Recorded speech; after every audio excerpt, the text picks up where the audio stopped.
कोण काय सांगितलं आणि चिडचिड होते ना मग. आणि ते माझ्याकडे झालं होतं खूप चिडचिड. कोणी काय बोललं की असं वाटायचं काय आहे ह्याचं, असं म्हणजे आता काही नाही वाटत. तो पहिला दिवस मला अजून पण आठवतो. म्हणजे असं मी येताना पण विचार करत होते की मी जाऊ की नको, की मला ते काय म्हणून समजतील, मी त्यांच्याशी काय बोलू आणि मी काय सांगू आता. म्हणजे मी पंचकर्म, मेन माझं हे होतं की मी पंचकर्म पण करून आली आहे ना आणि तरी मला बरं वाटत नाही आहे. तर मी त्यांना काय सांगू माझा आजार वगैरे. पण मी तर जेव्हा भेटली आणि तुम्ही मला सगळे जे विचारलं ना ते म्हणजे म्हणतात ना हिट झाल्या सगळ्या गोष्टी की नाही हेच आहे, हेच आहे, हेच आहे. आणि मी बोलत गेली, बोलत गेली, बोलत गेली. आणि मी संध्याकाळी मी त्याच दिवशी संध्याकाळी जेव्हा मी घरी गेली ना, म्हणजे असं वाटलं की कोणीतरी आपल्याकडून ना काहीतरी मोठी गोष्ट अशी बाजूला सारली अशी, की असं हात फिरवतात आणि जादू होते. एक्झॅक्टली तसं. त्या दिवशी मी घरी जाऊन मला भूक पण लागली भरपूर. मी खाऊन गेली, मॅगी बनवली, मॅगी म्हणलं नंतर जेवण बनवते. म्हणजे असं होतं, भूक लागायची पण खायला मन नाही व्हायचं. पण आता ना सगळं व्यवस्थित, टचवूड. तुमच्यामुळेच ऑब्व्हियसली. खरंच म्हणजे तो खरंच मी विसरत नाही कधी तो दिवस अजून पण. म्हणजे मी कम्पेअर करते की तो दिवस, आजचा दिवस, आजचं दुखणं, जे दुखणं होतं तेव्हा पण आत्ता मला काही वाटत नाही त्याचं. म्हणजे रात्री झालं तरी मला सकाळी एवढी मी छान असते ना, मी मस्त उठते वगैरे. मी अजूनपर्यंत आत्ता हॅबिटचा पण योगा जॉईन केलाय मी, पण एक दिवस पण मी स्किप नाही केला. आज 43 डेज झाले, एक दिवस पण नाही मी स्किप करत. एवढं मला हे असतं की नाही मी करणार, मी करते पडून. Thank you to you once. मी खरंच म्हणजे मनापासून, मनाच्या अगदी कोपऱ्यापासून तुम्हाला खरंच थँक्यू. आज मी खरंच जी काय आहे ते ब्लेसिंग आपले आई वडील आहेत, गुरुजी आहेत ते आहेतच, पण म्हणतात ना एक सपोर्ट पण लागतो ना त्याला उभं करायला, तो तुम्ही सपोर्ट म्हणून आहात माझ्यासाठी आता. येस. तो क्या फर्क आ गया पहले में और अभी में? जब भी आप जिस दिन आप आए मेरे पास, उसके पहले क्या था और अभी क्या है? अगोदर म्हणजे मला त्रास आहेच, म्हणजे आजचा त्रास नाही आहे मला, एक 20 वर्षापासूनचा त्रास आहे ना तो. तर म्हणजे पंचकर्म जेव्हा पहिलं झालं ना 2009-10 मध्ये, तेव्हा मी बऱ्यापैकी बाहेर आली. म्हणजे 80-90% मी बाहेर आली त्यातून. त्यानंतर मेडिसिन चालू होते आयुर्वेदिक. मी ॲलोपॅथी नाहीच केलं, कारण ॲलोपॅथी म्हणजे स्टेरॉइड, म्हणजे पेन तुम्हाला हे करणार आणि तो नंतर इफेक्ट करतोच बॉडीवर. तर तिथे मला जायचं नव्हतं. मग त्या गोळ्या चालू होत्या, बरेच वर्ष होत्या, म्हणजे एक 5-6 वर्ष मी कंटिन्यू व्यवस्थित गोळ्या वगैरे, मध्ये मध्ये फॉलोअप पण होतं. मग नंतर मी म्हटलं गोळ्या थोड्या बंद केल्या असं. Rheumatoid arthritis. Rheumatoid arthritis. तर मग गोळ्या मी बंद केल्या.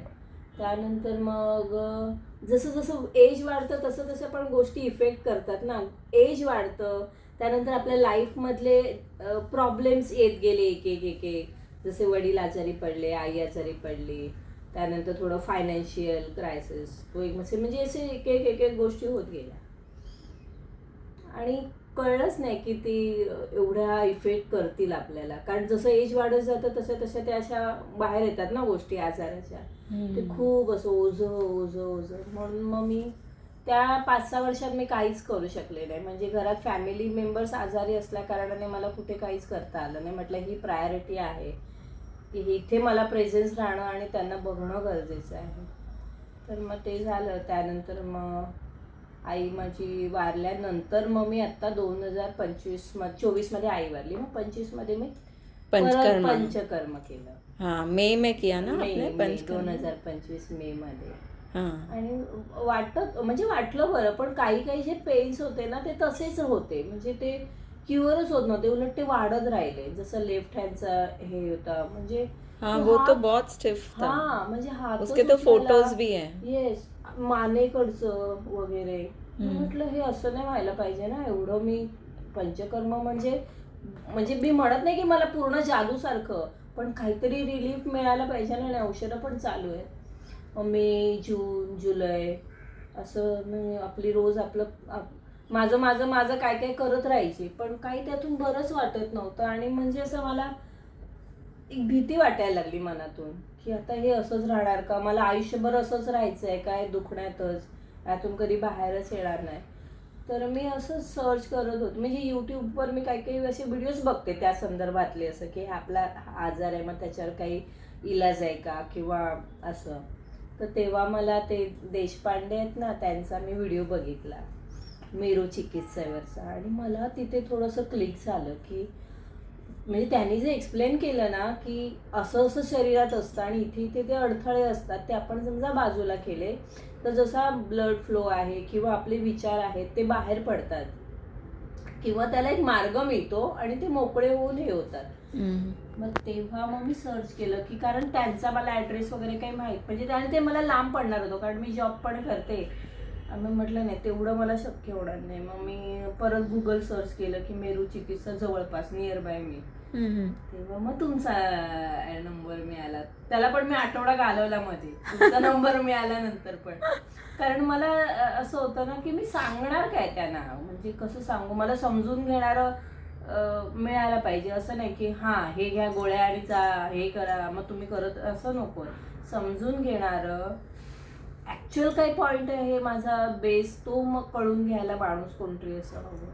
मग मी तुम्हाला फोन केला आणि मग पहिल्या दिवशी म्हणजे खरंच म्हणजे म्हणतात ना असं ते धक्का मारून आल्यासारखीच मी आली होती. स्वामींनी मला धक्का की जा बघतो मी काय ते, आणि मी आले होते. आणि त्यानंतर तो दिवस आणि आजचा दिवस मस्त मस्त म्हणजे मस्तच. आणि ते तसं ना प्रोग्रेस होत गेलं, कुठे थांबलं नाही ते, म्हणजे कुठे स्टक पण नाही झालं.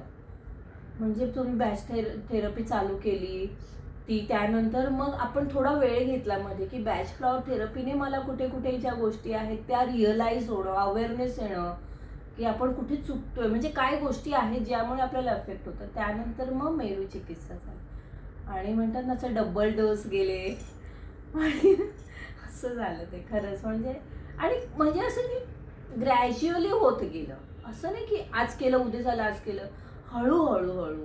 पण असं म्हणतात ना त्याचा बेस पक्का होत गेला की हे आहे हे आहे हे आहे. आणि आता मी चढते अजून असं सगळं. ते ज्या गोरेगावला राहतात, गोरेगाव वेस्टला, त्यांच्याकडे. आणि याच्या व्यतिरिक्त काही सांगायचं आहे आता? याच्या व्यतिरिक्त काही म्हणजे तसं काही नाही आहे, कारण मला बरेच इश्यू होते, म्हणजे बरेच इश्यू, हेल्थ इश्यू. स्टिफनेस होता मेन म्हणजे, आणि अर्ली मॉर्निंग स्टिफनेस, म्हणजे नी पेन होतं, दोन्ही पायांचे बोटांना सूज होती, पायांना सूज होती, पायांचे तळवे माझे थंड पडायचे, upper body neck stiffness, swelling थोडंसं नेकला होतं. त्यानंतर शोल्डर, राईट शोल्डर तर लेफ्ट शोल्डर माझा वरच नाही उचलत होता. असं सगळ्या गोष्टी, म्हणजे बऱ्याच गोष्टी. इमोशनल बरेच होतं गोष्टी स्टक झालेल्या त्या बऱ्या, म्हणजे बऱ्याच एकेका स्तरावर आपण काम करत गेलो. तो तुमचे जे पाय थंड होते, तुम्ही मला आता आठवतंय, तुम्ही मला सांगितलं होतं की तुमचे पाय एवढे थंड असायचे की तुम्ही साध्या जमिनीवर पाय रखताना पण तुम्हाला भीती वाटायची. खरंच भीती वाटायची. म्हणजे मला सॉक्स कमी घालायची एकतर, नाहीतर चप्पल, विदाउट चप्पल किंवा सॉक्स शिवाय नाही. तर ती भीती काय होती नेमकी? भीती म्हणजे दुखायचं ना, म्हणजे तुम्ही पायच नाही ठेवू शकलात, पायाचे तळवे खाली, तर चालणार काय आणि काम काय करणार, हा विचार. आणि उभं राहायचं म्हटलं की अरे पायाचे तळवे दुखणार, ही मनात भीती. आता मला उठायचंय, मी कशी उठू, हा हे विचारायचं मनात एकदमच. अच्छा. आणि म्हणजे असं जेव्हा तुम्ही आलेलात तेव्हा ही परिस्थिती होती, आणि आता काय काय त्याच्यात सुधार आलाय सगळा. एक सांगायचं असं की तुमचं जे रुमेटॉइड अर्थरायटिस आहे, that is a auto immune condition. हां, आणि तुम्ही जेव्हा आलात तर तुम्ही काही रिपोर्ट्स वगैरे आणि डॉक्टरच्या डायग्नोसिस माझ्याकडे आणल्या. तर त्याच्यात आपण बघितलं की काय काय डेफिशियन्सीज पण आहे, ते पण आपण त्याच्यावर पण, म्हणजे तुम्ही त्याला एवढं हलकं घेत होतात. मी तुम्हाला सांगितलं नाही, याच्यावर व्यवस्थित तुम्ही वर्क करा. अगदी झोपेच्या टायमिंग पासून मला सांगितलं तुम्ही की ह्याच वेळेला झोपा, ह्याच्यापेक्षा लेट करू नका, कारण ते आणि ते खूप खूप फरक पडला त्यामुळे. खूप म्हणजे खूप. म्हणजे आपण म्हणतो ना की झोपण्याला आपण महत्व म्हणजे ठीक आहे ना, 10 वाजता झोपायचं, 11 11:30ला झोपायचं जायला आपण नंतर, पण तो शेड्यूल नाही आपला. मला आत्ता एवढं म्हणजे फरक पडलाय ना माझ्या झोपेच्या शेड्यूलमुळे. आणि मला आत्ता आपोआप 5:30 5:45ला जाग येते. 6 वाजता मला उठावंच लागतं, म्हणजे मी उठतेच, कारण 6:30ला योगा सेशन वगैरे असतं. तर त्यामुळे आपलं सगळं आवरून वगैरे मी आणि रेग्युलर मी योगा करते. तर जेव्हा तुम्ही आलेलात तेव्हा तर योगा करण्याची पण शक्यता नाही, नव्हती. मला भीतीच वाटायची ना, कारण हात वर जात नाही, बोट सुचली आहेत, हे होते, स्टक होते. सकाळच्या वेळेला तर काहीच नाही. म्हणजे हां. मला माझं बेड बनवायचं असेल, उठल्यानंतर आपण बेड चादर वगैरे घडी करतो, ते तर मी केलंच नव्हतं कित्येक महिने. हां. तर आता तुमचा हात जरा पहिल्यांदाचे तर माझ्याकडे फोटो आहेत. पण म्हणजे तो किती होतं रफली दाखवा आणि आता हात कुठपर्यंत जातो? अगोदर एवढा एवढा पण एवढा म्हणजे नव्हता. माझ्याकडे फोटो आहे. हां. मुश्किलीने म्हणजे अगदी दुखत म्हणजे भीतीच वाटायची, आणि एवढा वर करायला भीती वाटायची. आता आता मस्त होतो, दोन्ही तर होतातच, पण आता व्यवस्थित माझ्याकडून सगळ्या गोष्टी. म्हणजे मी इव्हन सूर्यनमस्कार करते. सूर्यनमस्कार आपण सोपा म्हणतो, पण तो डिफिकल्ट आहे ऍक्च्युअली, कारण पूर्ण बॉडी वेट येतं. हां. आहे ना, पूर्ण राईट, बॉडी वेट राईट. येतं. येस. त्यामुळे मी माझा तळवा पण इथे हे राहत नव्हता. म्हणजे हा तळवा मी लावत नव्हते बरेच दिवस, म्हणजे नाहीच, हां. दुखतो ना. हां. पण आता मी तो सूर्यनमस्कार करते हां. ह्याने असं. तर खूप काहीतरी सॉर्ट आउट झालं. बरं, पाय आता थंड राहत नाही. आता पायाचं बोटांचं स्वेलिंग पण कमी झालं, पायाचं स्वेलिंग कमी झालं. हं.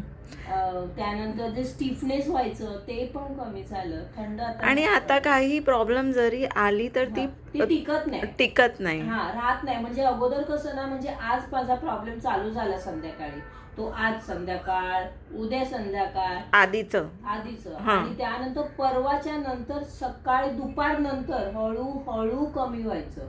ते पण असं काळजीने मला वावरायला लागायचं. म्हणजे तो 3 दिवस इफेक्ट असायचा. आज चालू झालं तर तिसऱ्या दिवशी ते संध्याकाळनंतर कमी. आणि आता कसं आहे? आता नाही. आता म्हणजे केव्हा तरी समजा दुखलं ना, तरी त्याचा इफेक्ट ना एकदम मनावर येत नाही. मुख्य म्हणजे पहिली की मनावर असं दडपण येत नाही, आता मला दुखायला लागलं, ती पहिली मोठी गोष्ट. आणि त्यानंतर पेन जरी असला ना तरी असं वाटत नाही की आता मी काय करू नको. तेव्हा मी एकदम डाऊन व्हायची, कारण माहिती नाही, मी वेगळ्या झोनच मध्ये जायची दुखायला लागलं की. कारण भीती वाटे, मुख्य म्हणजे भीती वाटायची मला की आता हे दुखायला लागलं. आता तसं होत नाही. तर मन मोकळं असतं, मनावर काही दडपण येत नाही. त्यानंतर भीती वाटत नाही की दुखतंय म्हणून. मी माझं रोजचं जे काम माझं जे आहे करते. मी असं म्हणत नाही की तेवढ्या स्पीडने, हळूहळू, म्हणजे जसं मला जमतं तसं. रात्री मला जे काही माझी मेडिसिन असेल, अप्लाय करायचं असेल, ऑइंटमेंट किंवा काय, ते मी करते. आणि सकाळी मला बऱ्यापैकी मी व्यवस्थित उठते without pain. Yes, without pain. Okay. Without pain. तो म्हणजे जर याचा सारांश काढला तर तो असा की एकतर पेनच एवढा लवकर येत नाही, असं सांगितलं तर बरोबर आहे.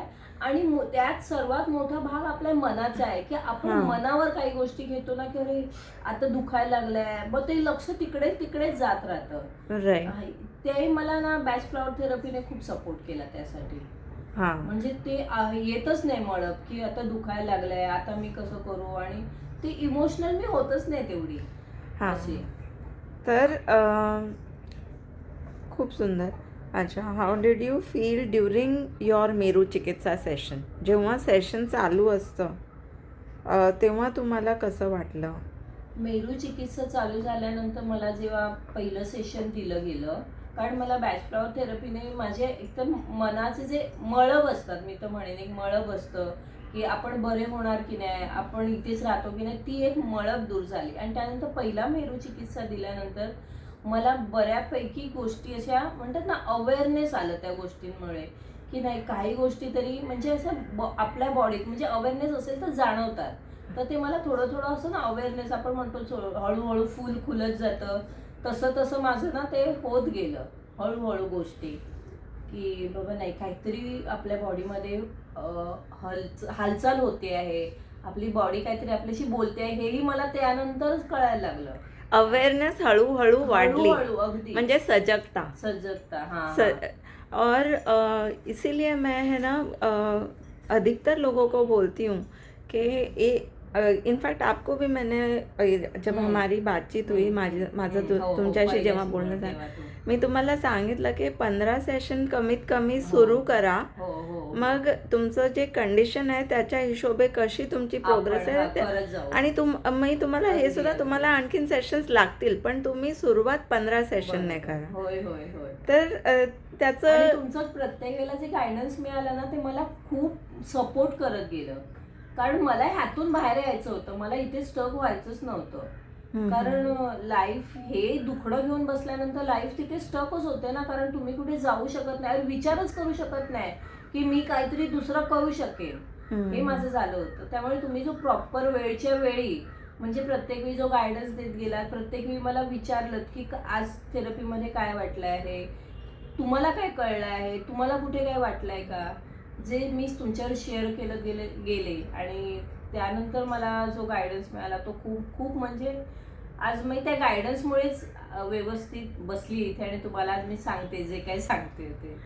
अच्छा, मला एक सांगा, मेरू चिकित्सा घेताना असं काही सेन्सेशन किंवा कोई मोमेंट है जो आपको एकदम that stood out to you, म्हणजे एकदम असं?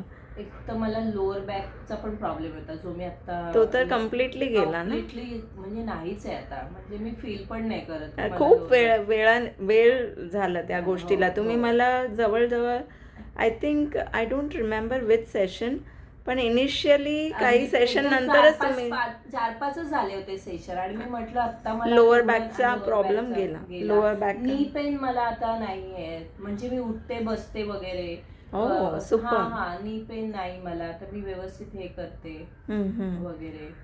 अच्छा, तर आता तुम्ही how would you describe Meru Chikitsa to someone who has never experienced alternate therapy और ऑल्टरनेट हिलिंग?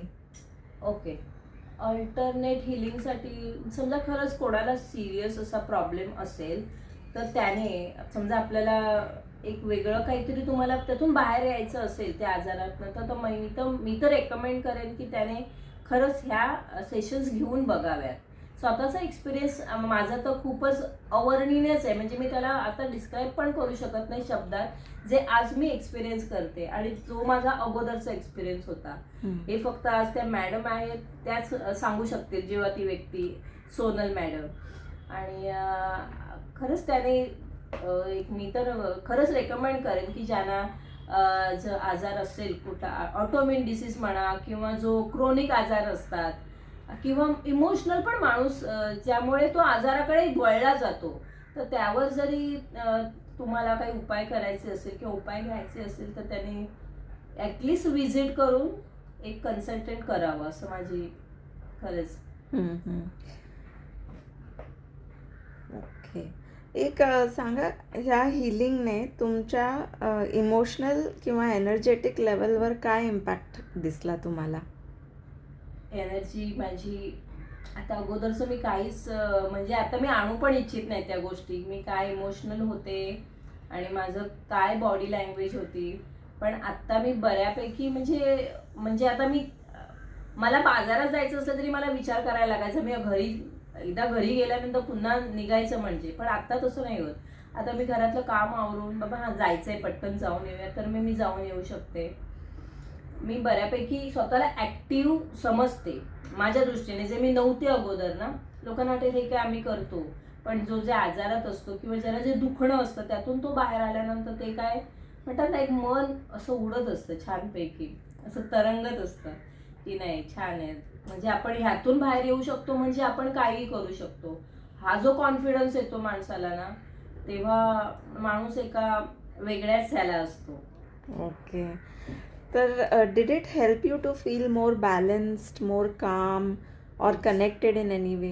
येस, काम मी भरपूर झाले, कारण माझी चिडचिड भरपूर व्हायची, राग पण यायचा माझा, कारण जॉब आहे, आपलं घरचं काम आहे, घरच्या गोष्टी आहेत. आता एक लेडीज म्हटल्यानंतर त्या सगळ्या गोष्टी आपल्याला नाही म्हटलं तरी फेस करावंच लागतं.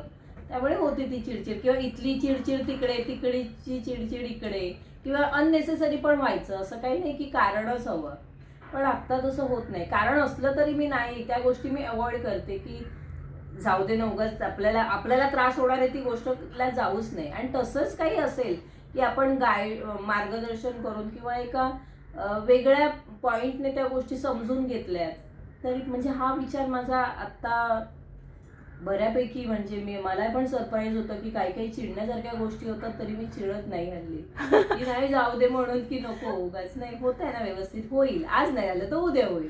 हे सगळं काउन्सिलिंग मध्ये पण करत होतो ना आपण सेशनच्या अगदी नंतर. अगदी, आणि प्रत्येक काउन्सिलिंग मध्ये व्हायचं हे.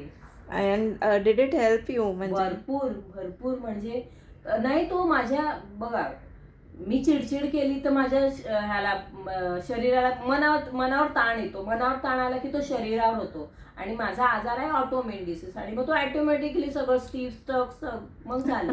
मग त्यामुळे मी ते सोडून दिलं आता. अच्छा, मेरू चिकित्साच्या अलावा और भी कुछ आपने ट्राई किया है कभी?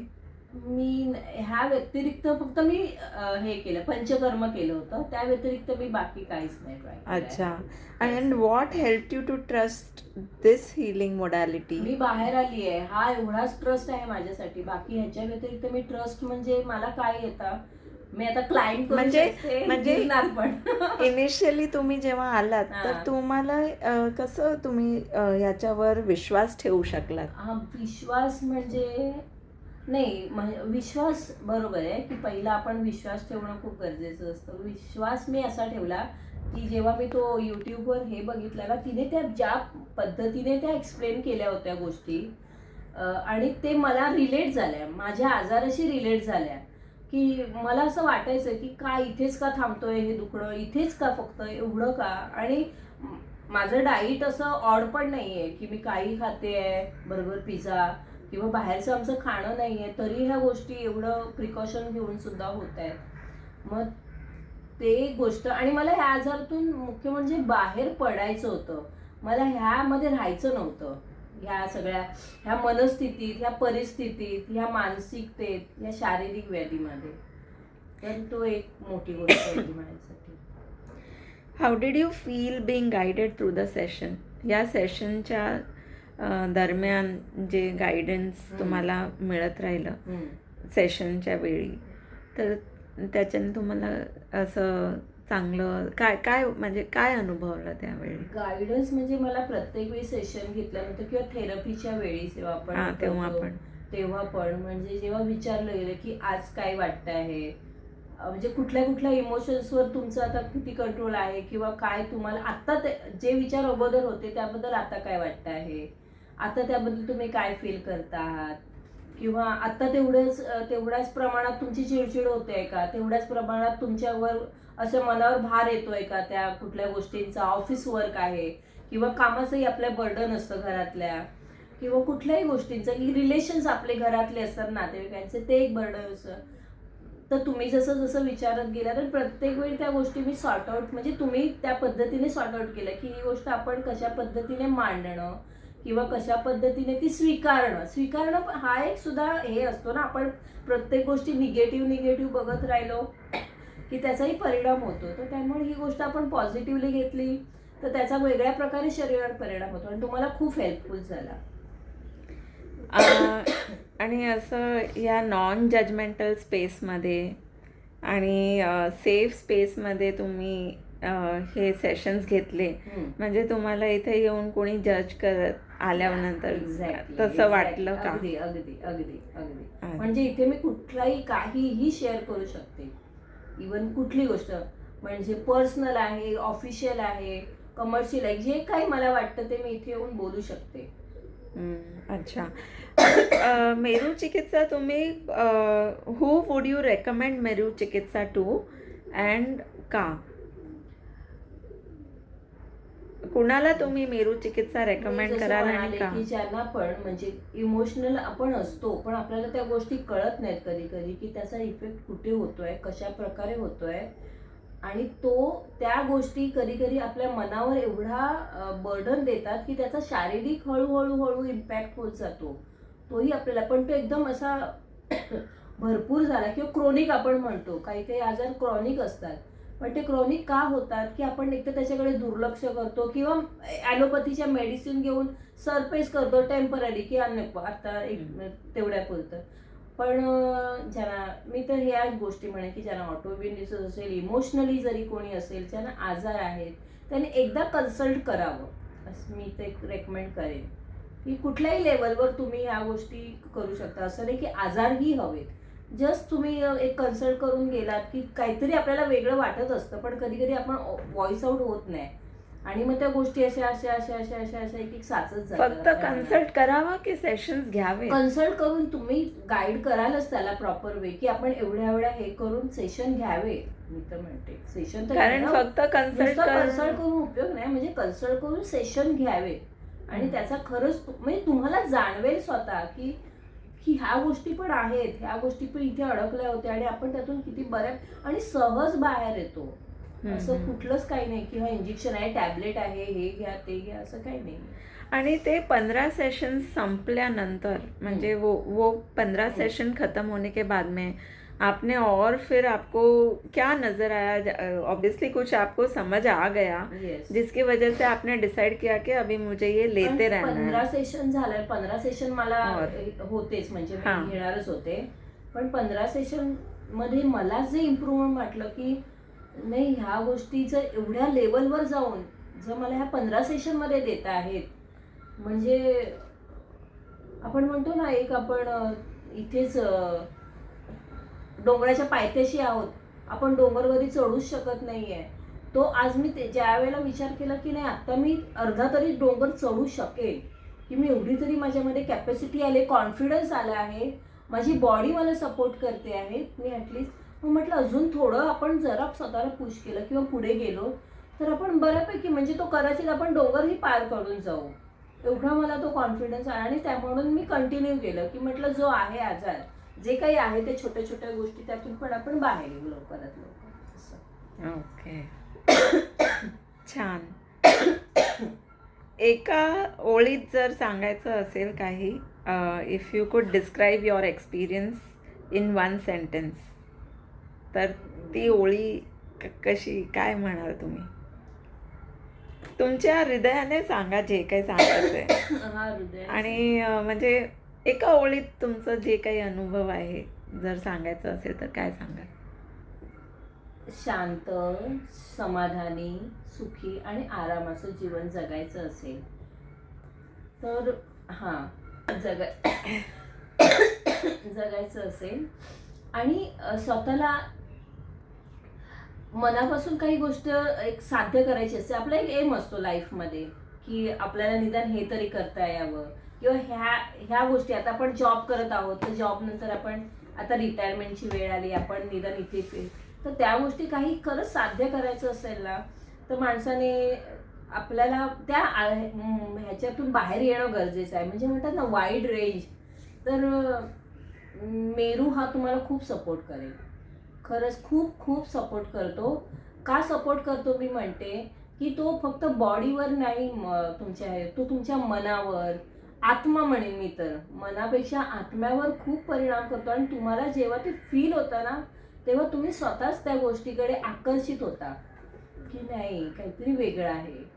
या मेरूचा इफेक्ट तुम्ही ऑफिसमध्ये किंवा घरात किंवा आपल्या काय म्हणतात सगळे संबंधी की अंदर इंटरपर्सनल रिलेशनशिप्स, काही मॅनेजमेंट, ह्याच्यात पण तुम्हाला याचा काही खूप झाला ना परिणाम.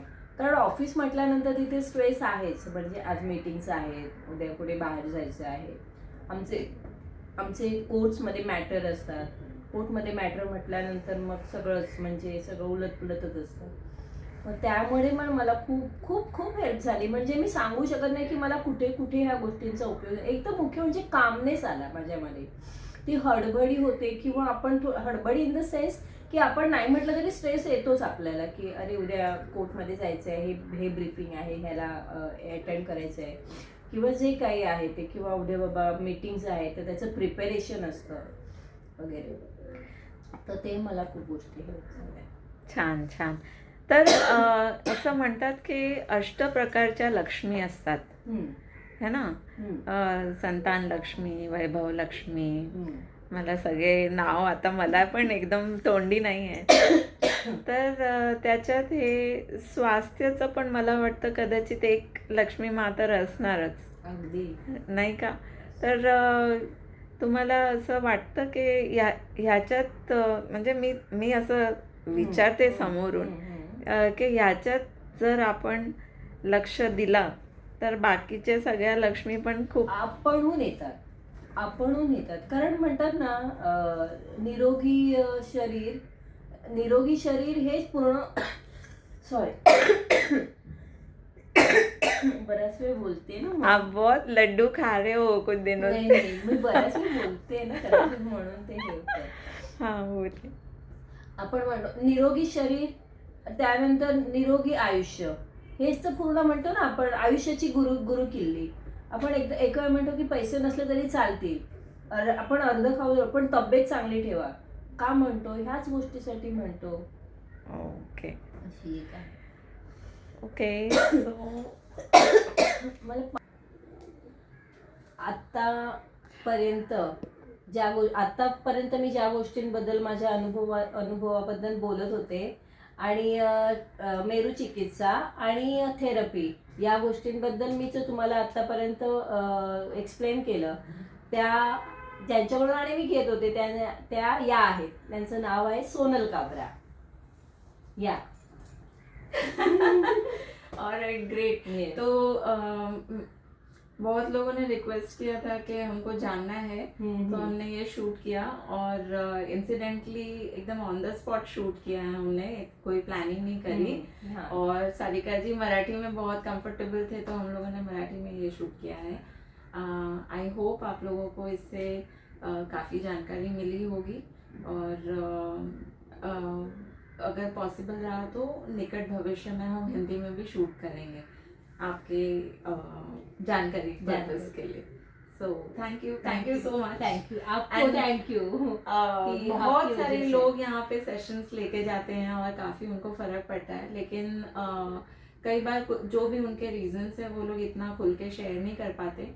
फिर भी कुछ लोगों ने अपना गूगल पे भी रिव्यू डाला है, तो दैट्स वेरी नाइस. और सारिका जी, इसीलिए मैं आपका स्पेशली धन्यवाद कर रही हूँ कि आपने इतना अच्छे खुले दिल से ये सारी बातें शेयर की. ये मेरा खुद का अनुभव था कि जिससे मैं बाहर निकली हूँ, और आज मैं जो फील कर रही हूँ वो मैं ही वो बता सकती हूँ, और कोई उसको फील भी नहीं कर पाएगा. और सारिका जी की एक बात जो मैंने नोटिस करी जब से मैं इनसे सेशंस के लिए इंटरैक्ट कर रही हूँ, सेशंस दे रही हूँ, तो ये मतलब शी विशेस वेल फॉर एवरीवन. तो उनको भी ये लगता है, और मुझे तो खैर लगता ही था कि और भी लोगों को पता चले कि ये मेरू चिकित्सा क्या है और इससे कितनी उनकी हेल्प हो सकती है. बैच फ्लावर थेरेपी भी है साथ में. तो इट्स सो नाइस कि आपने आज शेयर किया. तो आई होप सभी को ये यूजफुल होगा. Alright, great. Thank you.